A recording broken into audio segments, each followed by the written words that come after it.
What the Tech is sponsored by Tennessee Wesleyan University Fort Sanders Nursing Department. Complete your bachelor's or master's in person or online. Learn more at tnwesleyan.edu/nursing. Gas prices soaring and no end in sight. Maybe you're in a position or a location where an alternate method of getting to work is an option. Things like electric cars, bikes, or scooters. Our consumer technology reporter Jamie Tucker took an e-bike for a spin to find out if they're all they're cracked up to be. At any bike shop, you'll find e-bikes lined up on the showroom floor. David Harden, owner of Biker's Choice, tells me they are red hot with bikers and non-bikers alike. Up to 35% of our business go up because of e-bikes. Some are pricey, $5,000 to $7,000, but will they save money in the long run? Now, this is the Bird e-bike. It's about $2,500, and like a lot of other electronic bicycles, you choose how hard you want to pedal or if you want to pedal at all. There's a throttle on the handlebars for no pedaling at all, or an assist function when you want to pedal just a bit when the going gets tough. Going up a hill, for example, I set the assist at 5, so the Bird bike pulls you along as you pedal. The nice little helmets come with it. Rocky Wonder was a little intimidated starting out on the Bird bike, but after a few minutes, she got the hang of it. I thought it'd be a little more difficult, and actually it's just like riding a bike, except you don't have to pedal as much. I found it makes going up hills easy, no sweat, literally.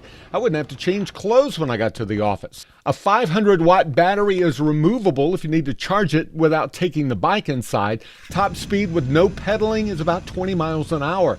So who's it for? People who live in the city and don't have far to go to work. College kids who want to park their vehicle and ride it to class. Or actually just me who don't want to pedal and work too hard. Bird loaned me this bike, and for the last 3 weeks I've taken it on short trips around town everywhere I would normally take my gas guzzling pickup truck, so you will save money on gas. I will tell you, before you buy an e-bike, make sure you have a safe place to ride, like quiet streets or a bicycle lane. These are so much fun. That's What the Tech. I'm Jamie Tucker. If you're interested, find those Bird e-bikes at Target and Best Buy. They'll run for about 50 or 60 miles before the battery needs a fresh charge. Here's what not to do. 2 American tourists were fined for damaging Rome's famous Spanish Steps monuments by pushing scooters down them. Police released images of the incident. The man and woman are seen pushing the scooters down the steps of the 18th century World Heritage Site. Police estimate they did more than $26,000 worth of damage. They were only fined about $425 each. The weekend is nearly here. Let's check back at the Storm Alert Center. Cedric Haynes there to tell us what we can get ready for. Cedric. Well, Greg, I think we have some good news heading into the weekend overall, but beyond that, things will start to go downhill fast across the area. But let's talk about the good news first. Hey, it's a beautiful afternoon out there. If you're making plans to head out this evening, no weather problems. A mix of sun and clouds showing up behind me. Notice the clouds, they continue to decrease out there. So as that pattern will persist, we'll continue to see those improving conditions out there around the area here. Now, so take a look at what's going on with these clouds. You can see the temperatures also are showing some improving conditions as well. We've got those temperatures that are shaping up here right around the mid 80s, 84 degrees currently in Chattanooga, but I'll tell you what, that 84 is what we like to call a dry heat because the dew point, the measure of humidity in the air, look at that. 57. It was in the mid to upper 60s earlier today. 81 degrees in Cleveland, 81 in Athens, 79 degrees in Murphy. We have 82 in Dalton and 73 degrees in Altamont, 81 degrees currently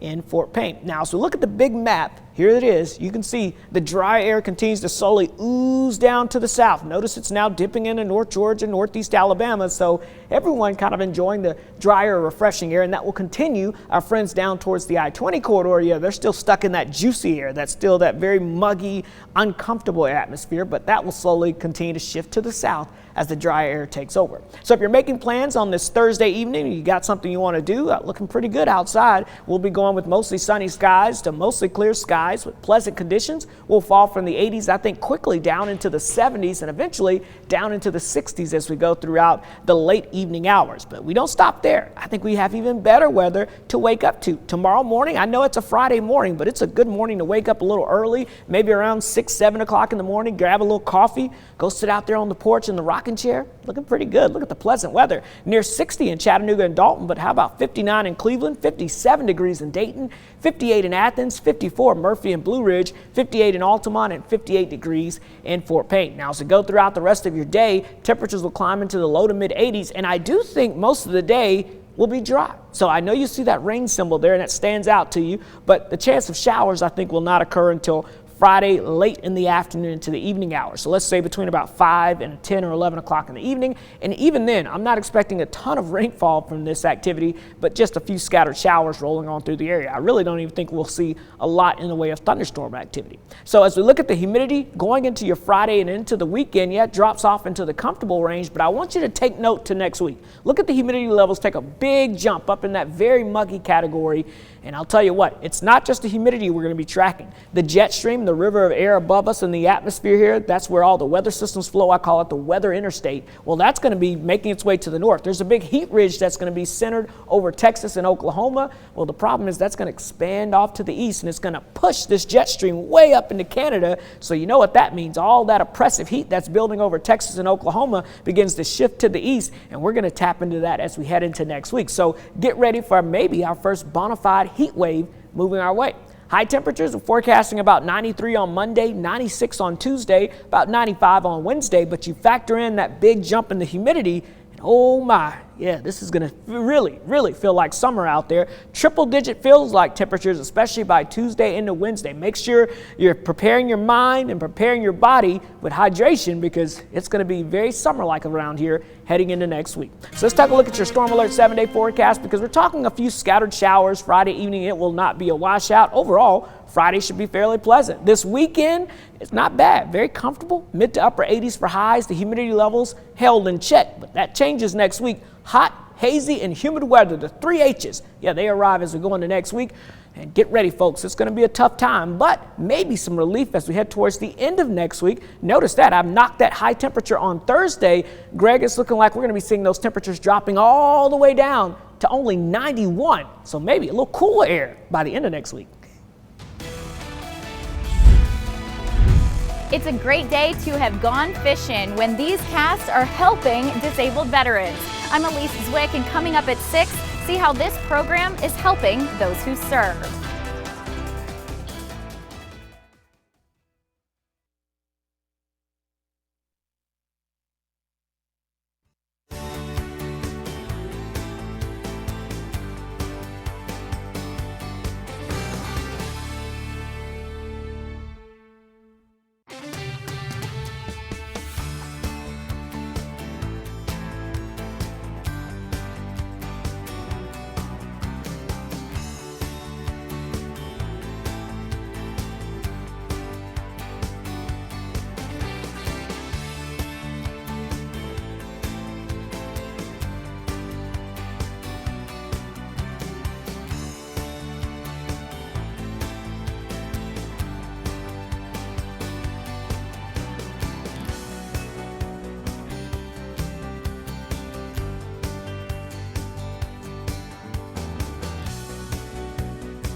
A fourth brand of COVID-19 shot is a step closer to authorized use in the U.S. FDA advisors have given Novavax the go-ahead. Mandy Gaither explains how this COVID-19 vaccine differs from the others. Novavax's COVID-19 vaccine. It's protein-based and created in more of a traditional way using technology that differs from the 3 vaccines already in use in the U.S. In general, the more we have, the better. Novavax says 2 doses of its vaccine provides about 90% efficacy in protecting people 18 and over against COVID-19. However, the clinical trials were done before Omicron became the dominant variant in the U.S. The most common adverse reactions included headache, nausea or vomiting, injection site pain, and fatigue. There's also some evidence of a rare swelling of the heart that's also been reported at times in people who got one of the other COVID-19 vaccines. This vaccine is made using small laboratory-built pieces of the coronavirus to stimulate immunity. I think there are still some holdouts that said, oh, the platform, the mRNA platform is too new, and Novavax is our older technology. Health officials hope that will make it more appealing to people who have concerns about the newer technology. Right now, about 2/3 of the population is fully vaccinated with at least their initial series, but less than 1/3 have gotten a booster, according to the CDC. If the FDA gives emergency use authorization, Novavax expects its first shipment to the U.S. to be a few million doses. For Health Minute, I'm Mandy Gaither. Novavax says its COVID-19 vaccine has gotten authorization for use in those age 18 and older in more than 40 countries, and the FDA reports that possible risk of heart inflammation is particularly in young males. Coming up on Local 3 News at 5:30, how you soon may be able to order your favorite foods that are nowhere near you.